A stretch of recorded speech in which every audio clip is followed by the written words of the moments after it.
गेल्या मंगळवारी मी आमच्या पक्षाचे नेते आणि महाराष्ट्राचे उपमुख्यमंत्री एकनाथजी शिंदे साहेबांना शक्तीपीठाचा मार्ग बदला, शक्तीपीठ महामार्ग रद्द करू नका, परंतु याचे अलाइनमेंट बदला म्हणून मी शिंदे साहेबांना भेटलो.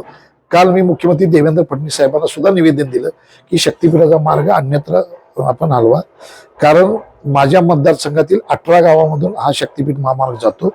इथे बागायत शेती आहे, ऊसाखालची नगदी पिकं लोक घेतात आणि पश्चिम विभागातील माझ्या मतदारसंघातली जी गावं आहेत इथं शेतकऱ्यांची होल्डिंग कमी आहेत, त्यामुळे शेतकरी उद्ध्वस्त करून हा महामार्ग जातो आणि याला पर्यायी मार्ग तुम्ही उपलब्ध करा, कारण या महामार्गामुळे शेतकरी तर उद्ध्वस्त होतोच, परंतु त्याचबरोबर आज शक्तीपीठ महामार्गावरून जाणाऱ्यांची जे पर्यटक असतील किंवा भाविक असतील त्यांना कोल्हापुरातून गोव्याकडे जायला पर्यायी महामार्ग उपलब्ध आहेत.